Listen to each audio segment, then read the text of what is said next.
They see my disability, I see my ability. They call me disabled, I call myself differently abled. There are some incidents that happen in your life. Those incidents break you, deform you, but they mold you into the best version of you. And the same thing happened to me. I was 18 years old when I got married. My father wanted me to get married. And all I said was, if that makes you happy, I'll say yes. And of course, it was never a happy marriage. Just about after 2 years of getting married, I met a car accident. Somehow my husband fell asleep and the car fell in the ditch. He managed to jump out, saved himself. I'm happy for him. But I stayed inside the car and I sustained a lot of injuries. The list is a bit long, don't get scared. The wrist was fractured. Shoulder bone and collarbone were fractured. My whole rib cage got fractured. And because of the rib cage injury, lungs and liver were badly injured. I couldn't breathe.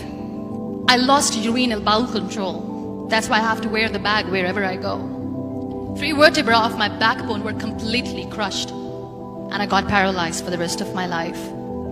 I finally ended up in a hospital where I stayed for 2.5 months. I underwent multiple surgeries. One day, doctor came to me and he said, well, I heard that you wanted to be an artist, but you ended up being a housewife. I have a bad news for you.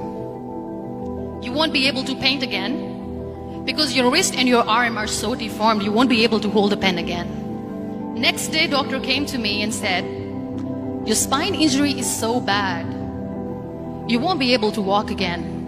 Because of your spine injury and the fixation that you have in your back, you won't be able to give birth to a child again.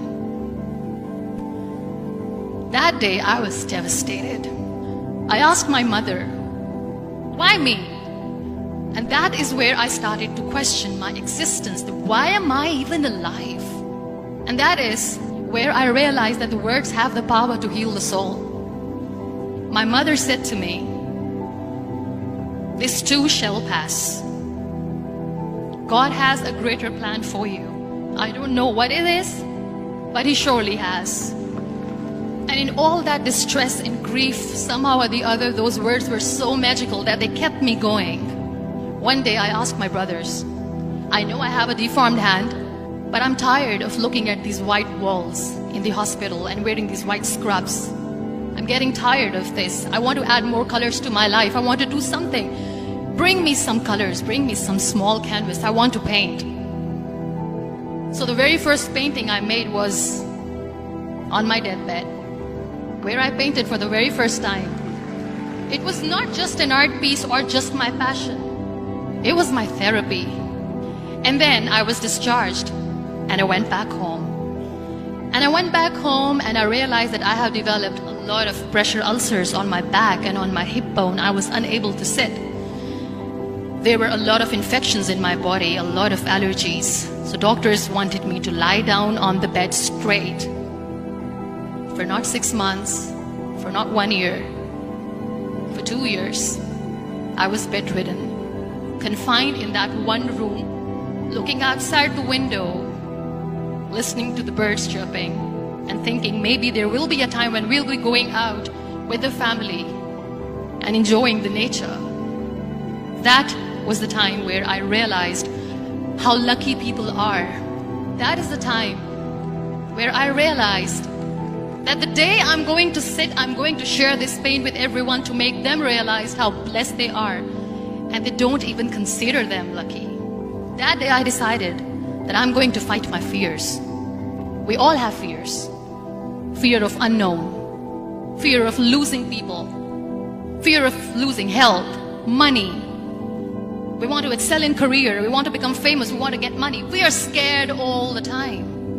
So I wrote down one by one all those fears. And I decided that I'm going to overcome these fears one at a time. You know what was my biggest fear? Divorce.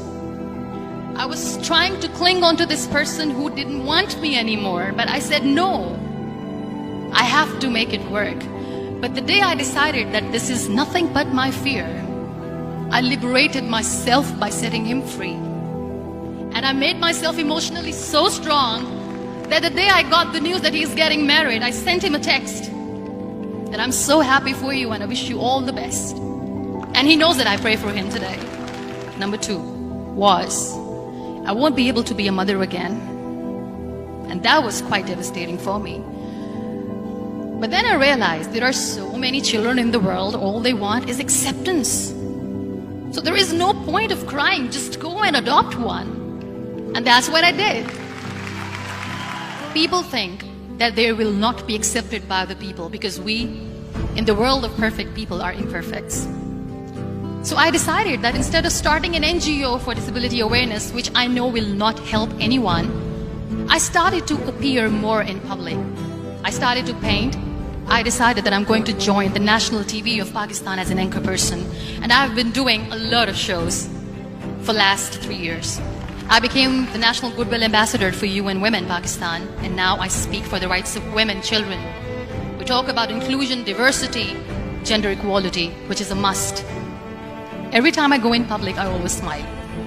It's always a big toothy smile on my face, and people ask me, don't you get tired of smiling all the time? What's the secret? I always say one thing, that I have stopped worrying about the things that I have lost, the people that I have lost.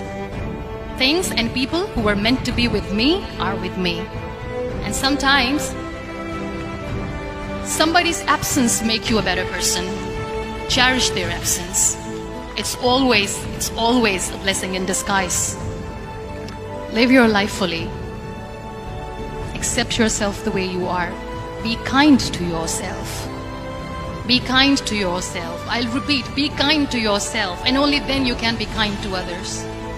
Love yourself and spread that love. Life will be hard. There will be turmoils, there will be trials, but that will only make you stronger. So when you accept yourself the way you are, the world recognizes you. It all starts from within.